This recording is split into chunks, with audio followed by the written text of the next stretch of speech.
Det här avsnittet kommer att vara på engelska. Men om du går in på TantraLiv.com så hittar du det här avsnittet med svensk undertext. Där kommer du också finna en länk till YouTube om du vill titta där. Varmt välkommen in!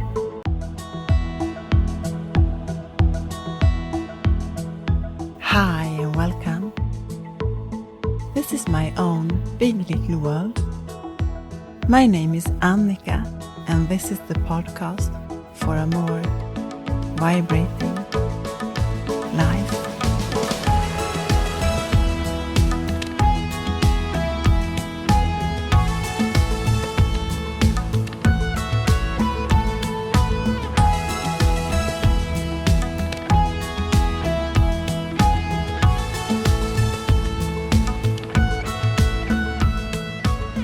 In this episode you will meet a man who is a student of life, a world citizen, a facilitator in sacred sexuality and Tantra.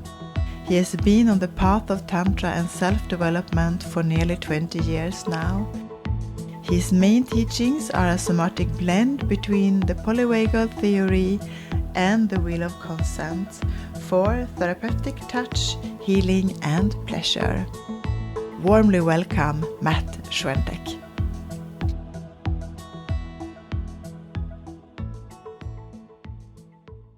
So, right now I'm sitting here with Matt Schwentek, and we are at the Ängsbacka Sexuality Festival, and it's really, really nice and beautiful to have you here. Thank you for having me. And I wonder, how is it to sit here right now? I'm excited and I feel a little bit butterflies in my belly. I know that there are many people who are listening to me right now, and I hope that I can find the right words that people can hear. Thank you. I want to ask you, what is Tantra for you? It's a really interesting question. The way how I found Tantra, or Tantra found me, is about 20 years ago, where I was living a normal life, had family and a job, was studying, and lived the ordinary way of sexuality. Kind of sex is for reproduction and a little bit for fun. And I had an experience where I just had a collapse inside. So I just didn't want to go further in the age of 27, I remember. And had a kind of an balcony jumping experience. So I just wanted to kill myself and was collapsing instead of jumping, and was like a breakdown of my persona, of my identification, and there were two things left, and one of them was the word love, and find out what love is, and the word Tantra.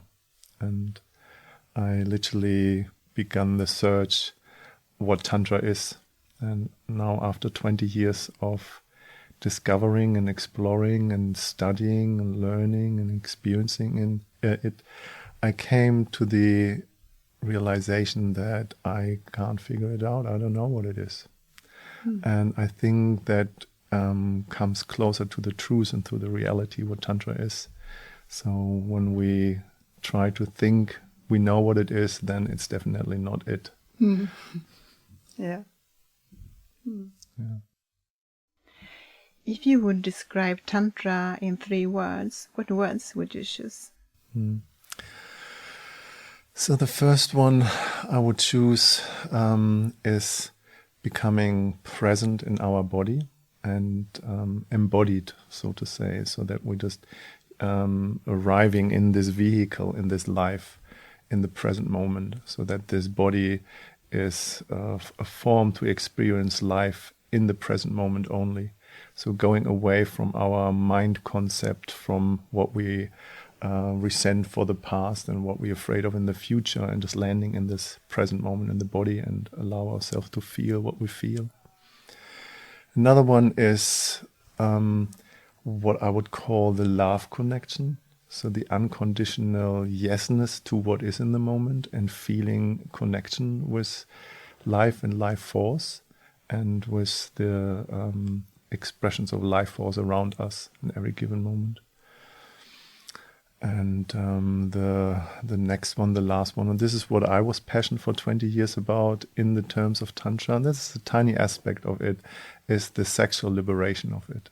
And as living in this time of life, myself, I've kind of learned that sexual energy is literally procreation and a little bit of just having fun with sex.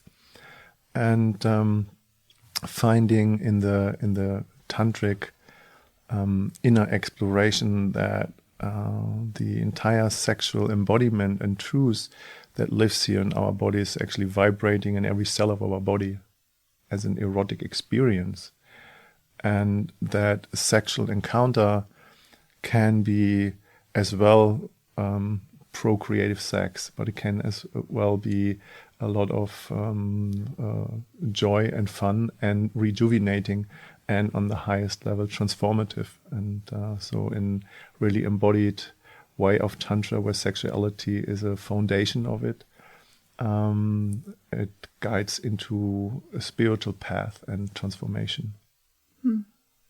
This is how I would just describe it in short terms. Yeah, beautiful. We are very curious about you. And if you would like to describe yourself with a few words, what would you like to say? I'm a student and explorer of life. Yeah, I'm living nomadic these days since about 10 years. So I left Berlin in 2010 and have chosen a life traveling around, educating people, individuals, couples, bigger groups, about my own findings of spiritual awakening, of tantric and sexual embodiment, and the last dynamics of the wheel of consent and neurological stages related to the nervous system. And I'm very passionate about this work, and I love to see different countries. I'm a student of individuals, so I'm seeing myself not as a teacher. I'm seeing myself as a student of everybody, and learning from everybody, and see how can I contribute to every individual that they find a deeper layer of themselves.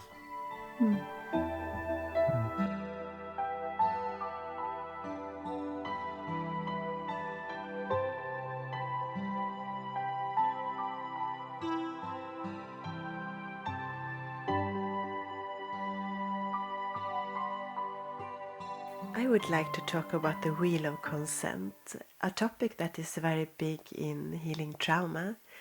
That is also one of your main teachings, and you have worked a lot with Betty Martin, and I will also say that you're one of the world's experts. And for me, I met the wheel of consent about 4 years ago when I did a de-armoring training in Estonia. And I remember it like it was yesterday, because it was so mind-blowing for me, and I have learned a lot and still do. So this would be so beautiful to share this with the listeners together with you. Let's talk about the wheel of consent and how to work with it. So the wheel of consent, it's one of my favorite in life.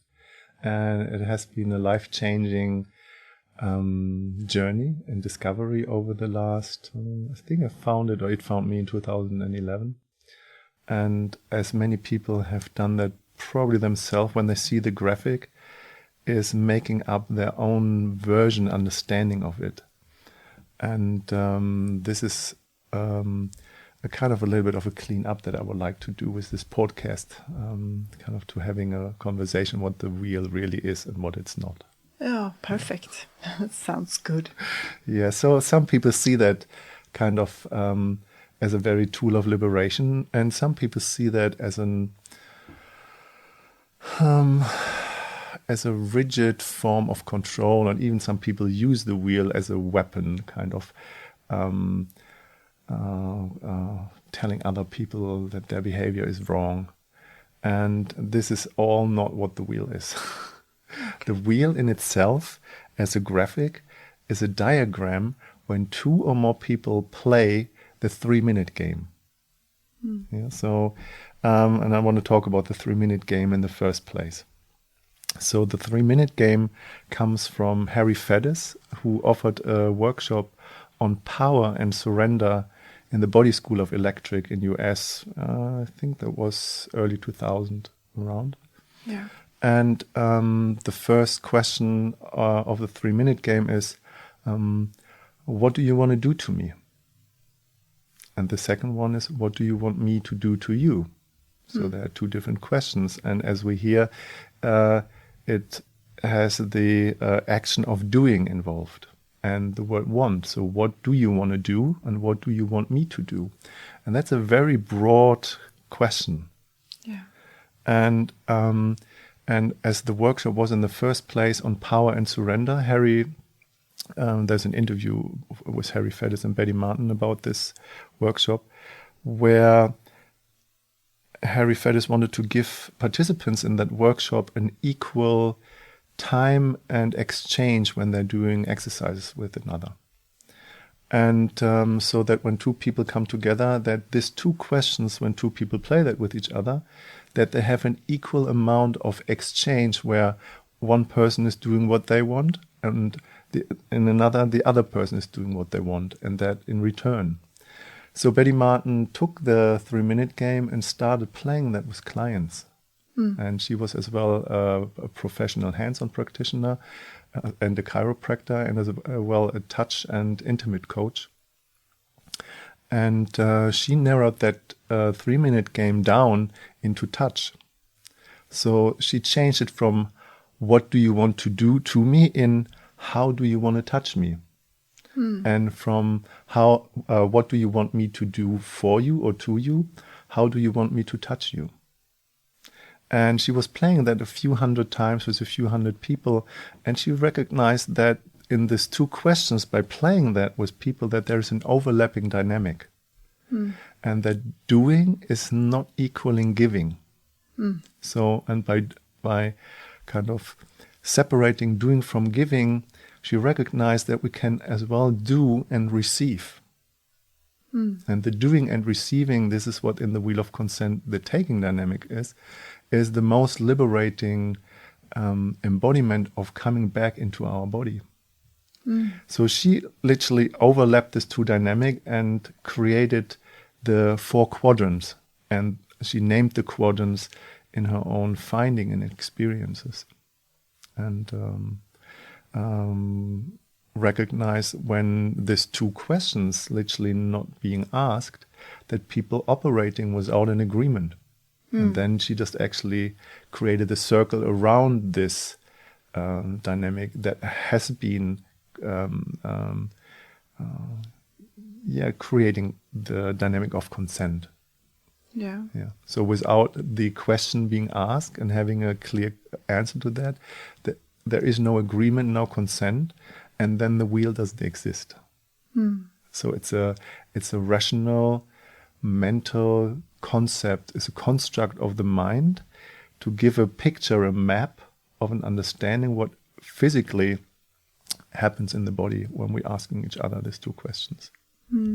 So if you should ask me now, how would you do it? Yeah, this is an interesting question. When we want to play the 3-minute game, it needs literally a mutual agreement with another person. So, for example, would you like to play a game? Okay. Would you like to play a game and call it the 3-minute game? Yeah. And then you need to know what the 3-minute game is. Yes. Yeah. So that would include that I explain to you what the 3-minute game is. Yeah. And then I would say, hey, great, let's play that. So for 3 minutes, you can do or you can touch me the way how you want. And then for 3 minutes, I can touch you the way how I want. And then for 3 minutes, I touch you the way how you want. And then for 3 minutes, you touch me the way how I want. and there's still the word want in there. So that you have to be in connection with your desire when you ask for what you want, and the person you ask has to be in connection with their limits and what they're willing to do and willing to give. And this is a negotiation between two people that needs to be in place to play that game. So everything will be very clear. Yes, so it's about creating a container based on who is doing, who is it for, what is the time frame, and what is the action that we agree upon. Yeah, so with this container and this time frame, we're creating in the nervous system a sense of safety that allows us to have an experience that we want to have in every given moment. Yeah.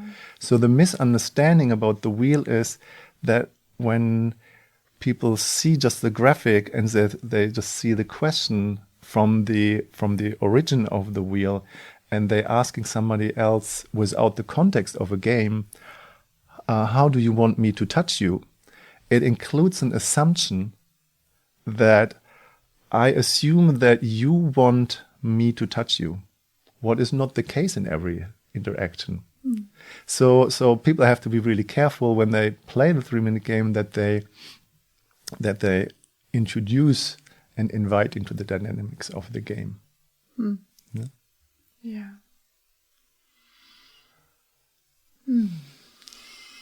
I can just start from here if you like. Yeah. I just opened up the library. Yeah, that's perfect.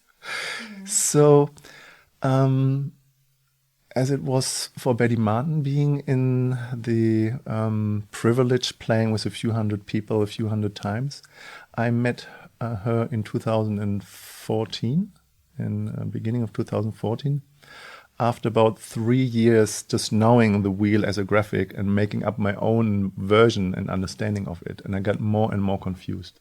And when I met her, I just it dropped something in my body I would like to explain later. That is the somatic experience of the taking quadrant. And I said to her, "Oh my God, I'm so on fire with this work. I want to teach that." And she said, "If you want to teach that and give that to other people, before you give it, you have to receive it fully." Yeah, and by receiving it fully meant I have to play the 3-minute game a few hundred times with a few hundred people and fully embody it on a somatic, sensory level that my nervous system literally knows what the felt sense of the dynamics are of the quadrants. And everybody who will do that will come up with the same realization and could literally create the wheel out of an experience. So I started to play with many people about that and became really passionate about the years teaching that around the world and offering one-on-one session as a practitioner of that modality and teaching workshops introducing to the wheel, as well being here on the festival and sometimes having a room full of 100 people, how to create a dynamic and facilitating a container that people have the experience that they want to have, so that I'm, as a facilitator of this modality, have to step out a position of power where people obey to that what I say from a place of authority, so that my duty of care and my responsibility of facilitating that work is that individuals have to find their own access to their own desire that is not coming from the outside. Yeah. How do you do that? Yeah, this is a really good question. And I imagine that all practitioner and facilitator of that work have to chew on that themselves to really find that. And as I said that in the beginning, the more we play the 3-minute game, the more it becomes an embodied experience of ourself. And it just kind of flows more and more into life in all different kind of areas of life, how we interact with our friends and family and colleagues and kids and parents and so on. And that we just see that that our communication is pretty much limited to going along with stuff. Yeah. So how to do that is that in the first place, as an individual, practicing that, we have to come to this place of where we put ourselves first for a while. So where we receive without giving anything. So the receiving side of the wheel, what is the taking and the accepting dynamic, is where we come from that place of being capable of making honest requests about that what we want. Yeah. And in the first place is being in tune with our desire. What is it that I want to do for myself that is meaningful to me? Yeah. And as soon another person is involved and included in this dynamic, that I have to ask another person for permission. Yeah.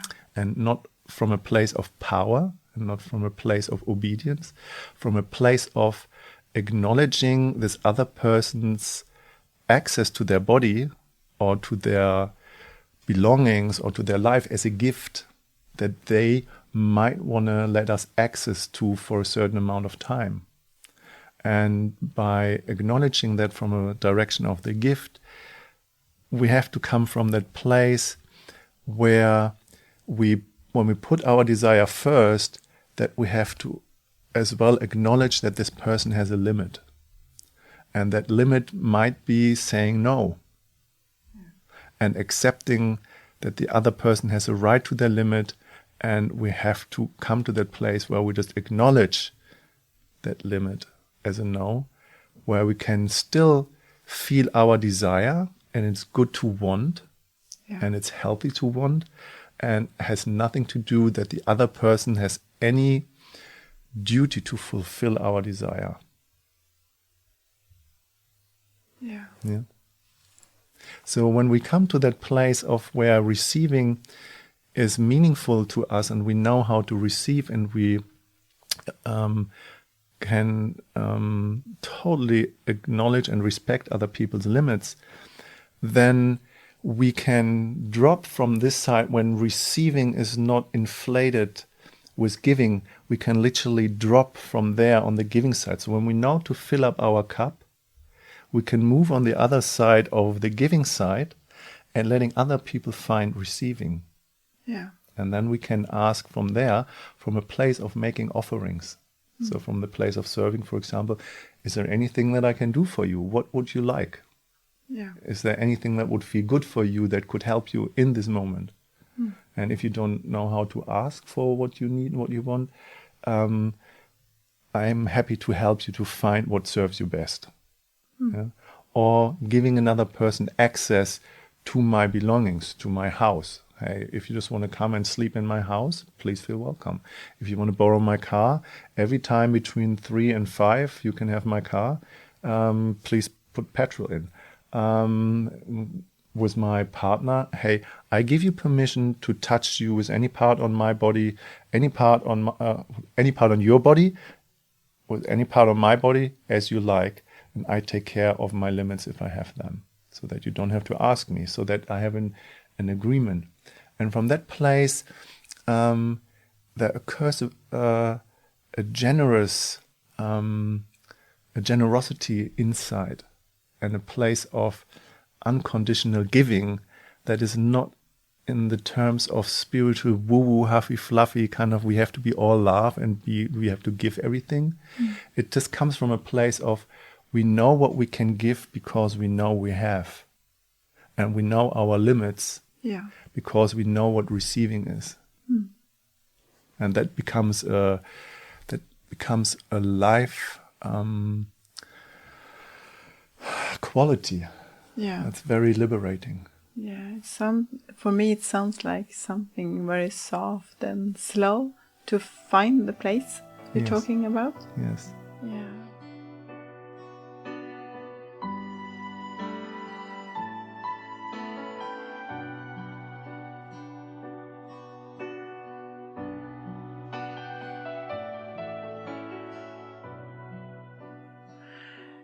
You said earlier we have to fill up our cups. How do you do that? because it's a good place to come from. Yes. Yeah.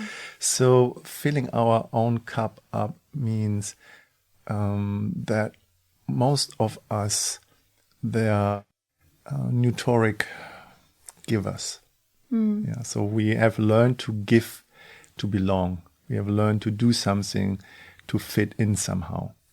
And most people know the giving side as this two different places of shadows. So when we're talking about the dynamics, and one of them is we just learning to go along with stuff that happens to us because we have all been touched against our will before we could speak, and we have all learned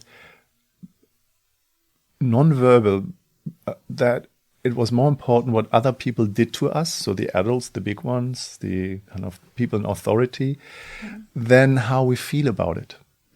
So that has created a certain pattern of behavior that to belong, we just have to allow others to do something to us without we having a limit about that. And then we learn as well, we have to give so much and do so much to be accepted and acknowledged. Yeah. Yeah. So the pleasing, the being nice, the kind of or give to get, the entire shadows of the serving dynamic. You can say in Sweden we have very much of that. Yes, and it's everywhere in the world. Yeah, you can believe me. Yeah. Okay. This is nearly in Western society. This is one of the biggest diseases that we think we have to belong. So to come to do something to belong. To come back to your question, to filling up our own cup is the first word is learning self-care. Yeah. Self-care is that we have limits, and that we have to acknowledge that the limits matter, and that these limits they need to have a value for us, and we need to be capable of communicating our limits and saying on this place just like I have to stop here and I have to take care of myself. So I have to put myself first. And by acknowledging that we have limits and that we need to say stop to a certain time, we see that there is something that we as well want, that we have a desire.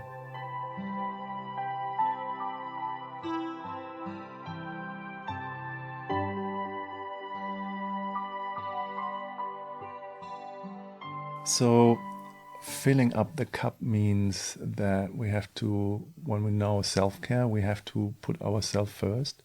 And from that place, putting ourselves first, we find a place of that when we slow down enough and when we stop doing something to belong, so when we don't have to do anything to be, and when we just rest for a while and just really taking a deep breath and sinking into our body, then we will notice in our body that there is something that is meaningful to us that we want. And when we find this place of there is something that is meaningful to us for what we want individually, we have to trust that this matters. And that this trust has to come from the inside where we feel that this matters. And then we have to put a value on that, that this matters. A value that this is important for us in the moment. And that is healthy and that's rejuvenating. And then we need as well the way of communicating it to other people. Yeah. And that is as well asking for help. That's a big one. Yeah. Will you help me with that one? Will you help me shopping? Will you clean up the garden? Will you give me a massage? Will you cook dinner for me? So asking the question from a place of that it matters who we are with our desire is really, really important. Oh, here comes the click back about the serving shadow. Yeah. So to get out of the serving shadow Yeah. is, for a while, when you as a listener find yourself there, is just for a period of time. You can just play that for a day or a week, that you don't do anything for another person without them asking. Yeah, so you can help people to ask you if they're having a request, but if people don't ask you for an action to do something for them, stop any action just to see what happens. Wow, this could be the perfect homework. That's the perfect Yeah, homework. can you say that again so it will be more clear? If there's not a request from another person, don't do anything to or for them. Yeah, so if there's no question, don't do anything. Yeah. So be really in tune with, if they need something, they need to ask for what they need and what they want. Yeah. So other people will come in connection with their own shadow of expectations and entitlements. And this is where we just cut the cord between this dynamics of pleasing and being entitled. So this chops it in pieces.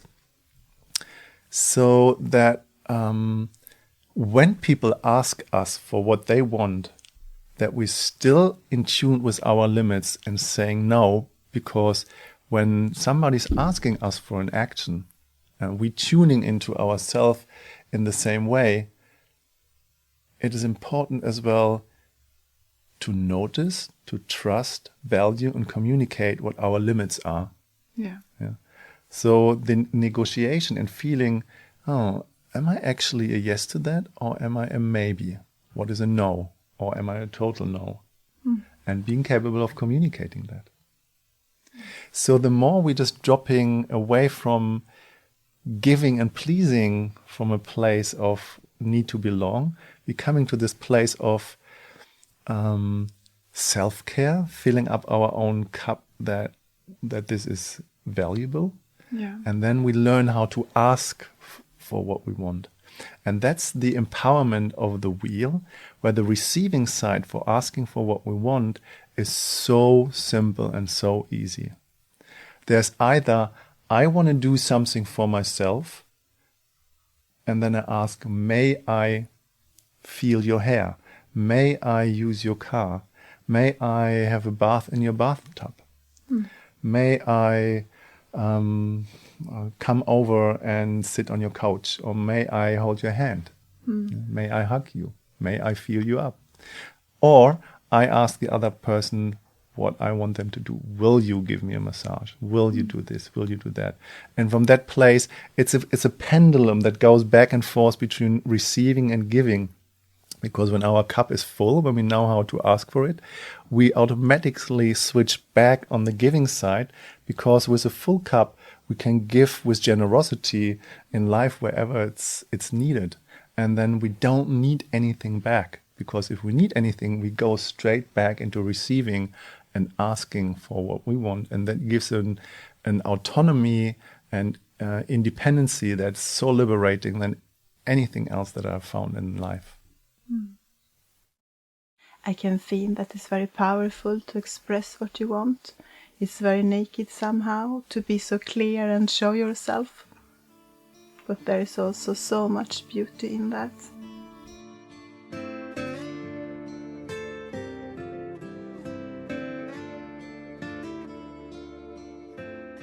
I would like to talk about one little piece in the wheel that is the taking quadrant.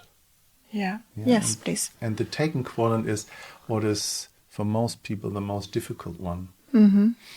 Because kind of reaching out and doing something for our own benefit is so shamed and full of guilt in our society that people have completely forgotten how to do that. And the association with this dynamic of doing something for our own benefit is so deep entwined with the shadows of society, like stealing, the entire perpetratory war, invasion, the entire violent and bullying dynamics, rape or assault. They are all the shadows of taking that making taking a difficult dynamic in our nervous system to access emotionally. and that most people I've been working with over the years, they have a neurological response to that taking is just like utterly wrong. You know, taking is nothing that belongs to us, and then we have the entire religious indoctrination. It is more sacred to give than to receive. Yeah. Or serving is more spiritual than actually taking. Yeah. So all this conditioning, they're all in our nervous system, in our rational thinking, our personality structure that we have developed, that will challenge the neurological sense of reaching out and doing something. And as a question to you, and as I've observed that with my own children, and to every listener, is that that when we observe little children before they're getting conditioned that something is wrong about doing something for themselves, little children, they reach out and touching everything. They're feeling everything and putting everything in their mouths. Yeah. They're just running to people they trust and they're safe with, and just hugging them and feeling them, and then so they make connection. So the taking dynamic is a somatic neurological wiring in our nervous system to create the structure of our social engagement system in early age, till we're getting conditioned that this is wrong. So now the question to every listener is, when you have seen children doing that and see, yeah, children do that, to recognize that, yeah, I was a child as well. Yeah. Yeah. And as human beings, we have all the neurological pathways, the circuits, still in our nervous system functioning, but they're kind of dormant. They're kind of numb, or they kind of suppressed. So when we work with the wheel, we work very little with the wheel as a cognitive, mental, rational structure. We work with a somatic experience. Yeah. And the somatic experience is we need to feel that in our body first, as a felt sense. And in the beginning of that podcast, I asked you to take this cushion in your hand. Yes. Yes. Yeah. And kind of sit relaxed back on your chair. Yeah. And then I ask you just like to make connection with that cushion in your lap. Yeah. And when you feel the temperature, you actually take already in sensations. Yeah. Yeah. And then when you feel the kind of the softness of the cushion, you're taking in another information through your skin. Yeah. You know, that softness. And when you just move your fingers just a little bit and feel this kind of nice, tinglish little sweet, pleasant sensation, you just take in with another nerve cell of your skin. So we have more nerve ending in our hands than anywhere else in our body, except our mouth and our genitals.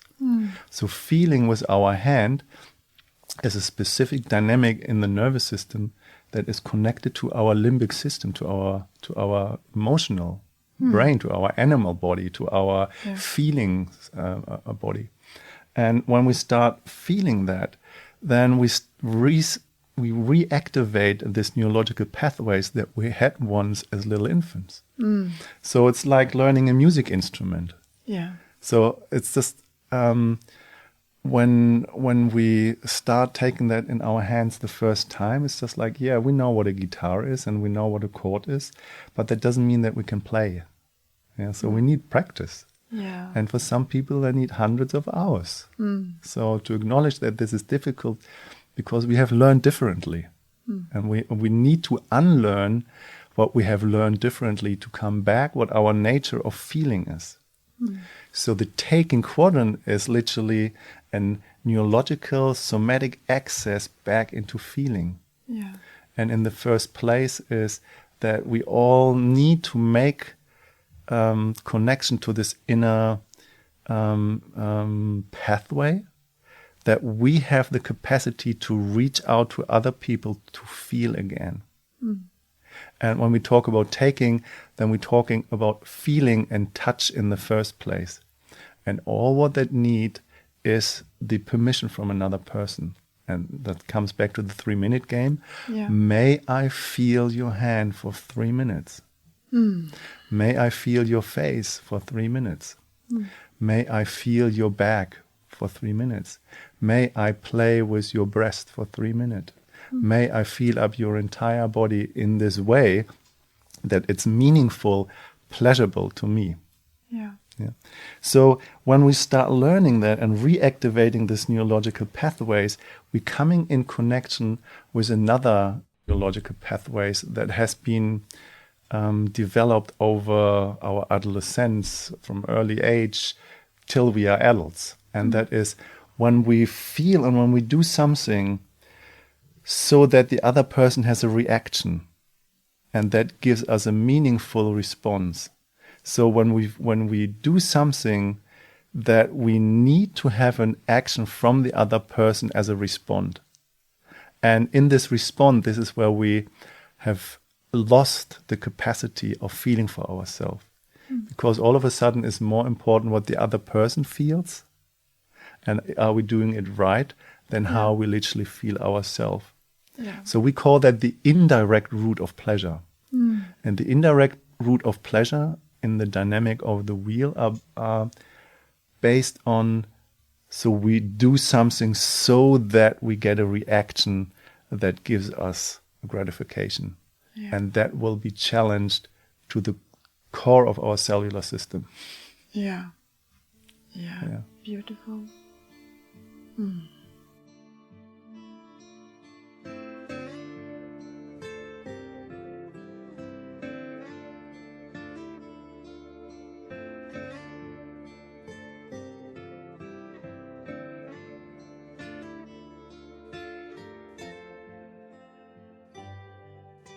When I feel into my own personal development and my own kind of emotional, my own emotional fluency, I'm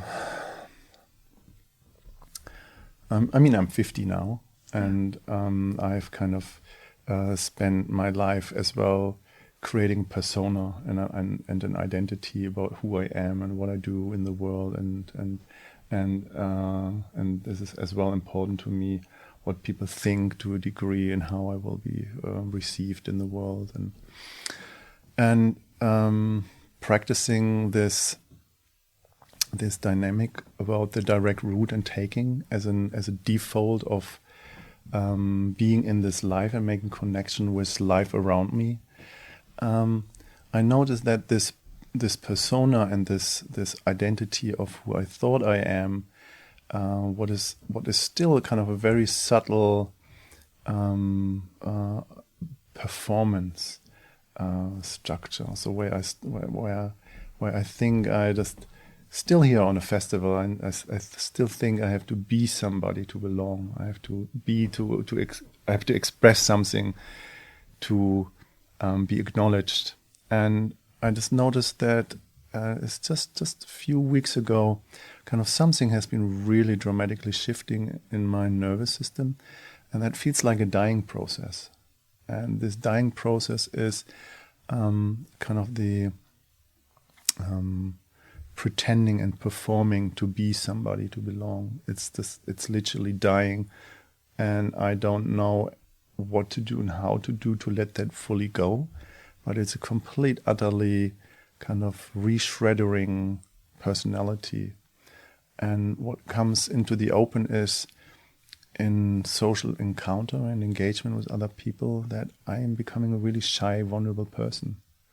And I don't know how to do it, how to connect.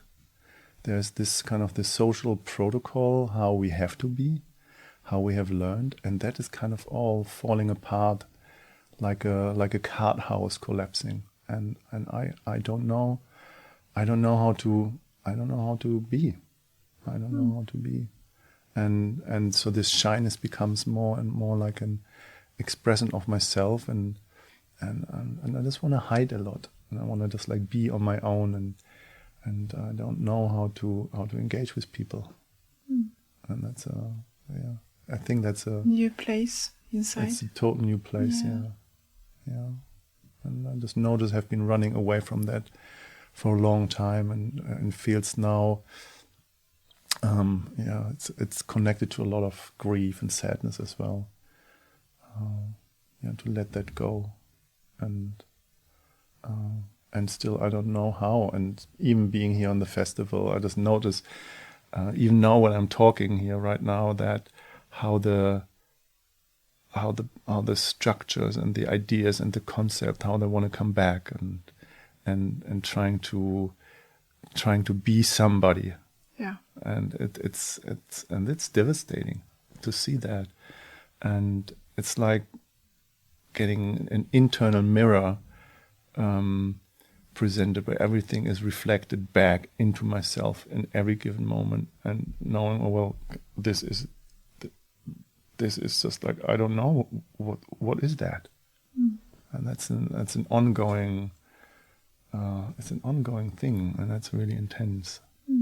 So as beautiful and liberating the entire work is around the wheel and somatic experiencing, it's as well, I wouldn't say a warning, but kind of when you just go down that road, that path, it just questions literally everything, who we are and who we think we are.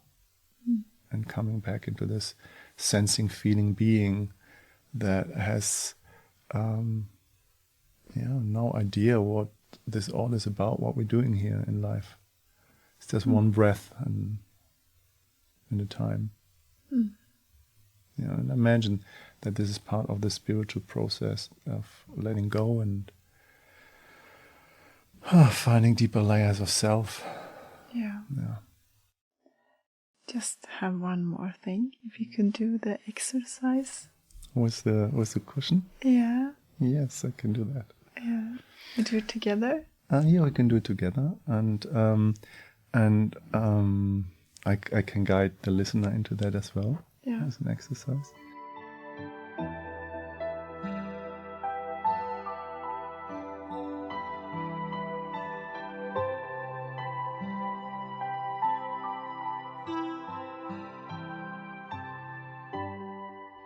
We talked earlier about the invitation. I think that could be a good exercise. So, what is the invitation? So the invitation is sitting on a chair or on a couch, or on against a wall, where the bag is leaning straight against the wall. It's literally sitting as if there's nothing to do. So like we're having a nice cocktail on a beach chair, and we just want to relax. So the invitation is taking a cushion on your lap, and just resting your hands on that cushion for a moment, and making connection to your skin and your hands.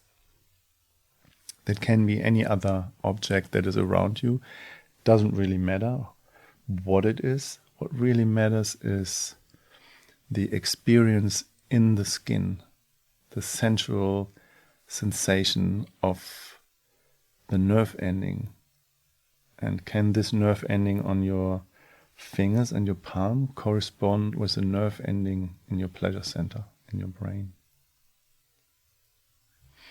So the invitation is to just slow down. Doesn't matter what speed you have by half. And just sink into your body and breathe out all the way.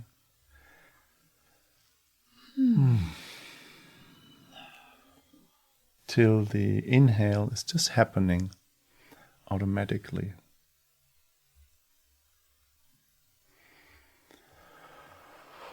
I'll give it a sigh. So this place where you notice that your nervous system is kind of letting go and your shoulders getting a little bit more heavy and sinking down, so that there is no work to do, to be. And then in a very self-choosing way, I invite you to just move your hands very gentle and careful and slowly And just allow yourself to take in the sensation on your fingertips. So there's nothing to give to anything or anybody. It's just you and the sensation of feeling, experiencing this tinglish, pleasant feeling there on your hands, your palms, your fingertips, maybe on your wrists, maybe on the back side of your hands. Somewhere where it feels good already. And stay with that.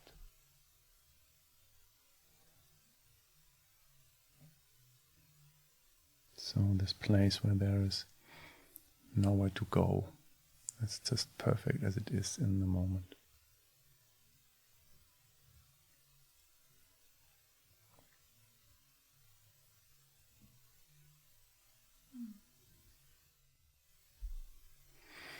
So by allowing yourself for about 3 to 5 minutes to do that every day, it's like learning to play an instrument. Yeah? And when you have done that for half a year, the released oxytocin and the neurological rewiring through relaxation that happens is rewiring these neurological pathways. And that is opening up a different dimension of connection. Because all of a sudden we just find back that we can do and feel and connect.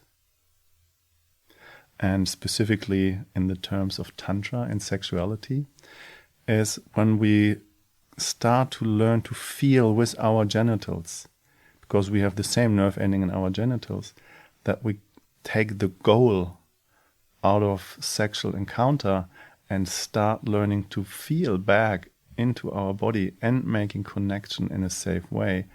The expansion of connecting with our beloved one, or with our lover, is infinite.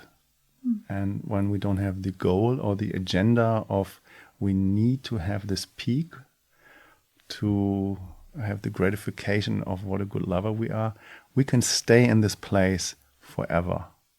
And this is where it becomes really, really beautiful.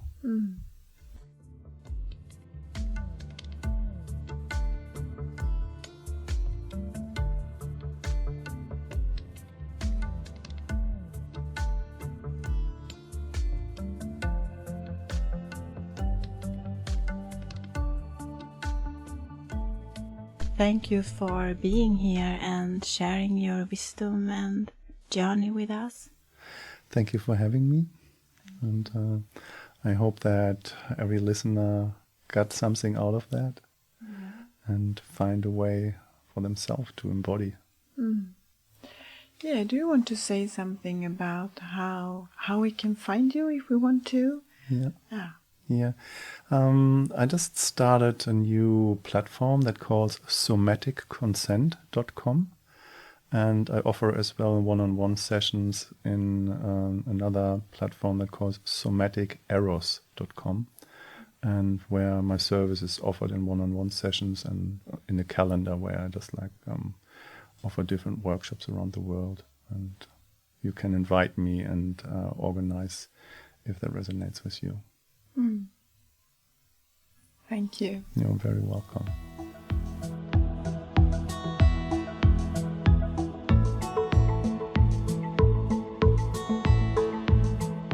Thank you for being with us this episode. At TantraLiv's Facebook and Instagram, you can come in contact with us. We really want to hear what you think and what you want to hear more about in upcoming episodes. And remember, do you like us? Please give us a star in iTunes